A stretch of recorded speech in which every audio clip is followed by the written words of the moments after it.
Halo, selamat pagi pemirsa. Kembali bersama saya Nanda Siti Hardianti yang akan menemani Anda selama beberapa menit ke depan dalam Ekspos terkini.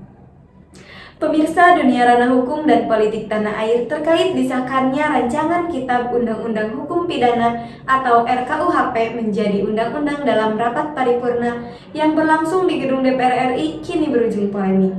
Memang tidak dapat dipungkiri, penegakan hukum di Indonesia sangat membutuhkan pembaruan hukum pidana. Sejumlah pasal kontroversial masih menjadi perdebatan dalam revisi Kitab Hukum Undang-Undang Pidana atau RKUHP yang telah ditargetkan selesai pada Agustus mendatang. DPR sudah menyetujui rancangan KUHP untuk disahkan, namun masih banyak pihak yang menilai sejumlah pasal di KUHP masih problematik. Selain menjadi perbincangan publik tanah air, beberapa pasal dalam KUHP pun membuat banyak warga asing di Indonesia khawatir terdampak.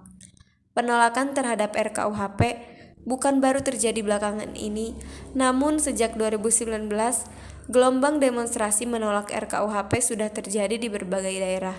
Aliansi mahasiswa hingga masyarakat sipil kompak turun ke jalan. Nah, seperti yang kita lihat tadi merupakan kondisi perdebatan di ruang rapat Dewan Perwakilan Rakyat Republik Indonesia. Pemirsa, video perusakan masjid di Salaman, Kabupaten Magelang viral di media sosial. Unggahan tersebut diberi keterangan dengan narasi seseorang merusak mengotori masjid hingga Al-Quran. Nah, polisi menangkap seorang wanita terduga pelaku kerusakan masjid di Salaman, Kabupaten Magelang. Penyidik ini masih berkoordinasi lebih lanjut dengan dokter yang memastikan kejiwaan terduga pelaku.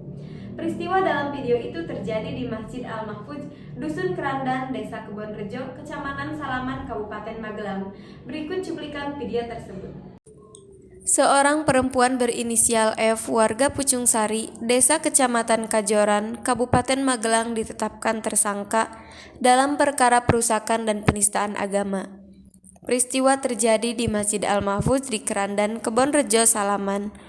Terduga pelaku berangkat dari rumah menuju Masjid Al-Mahfuz dengan naik angkutan umum. Sebelum berangkat, pelaku telah menyiapkan korek gas dan pembalut miliknya.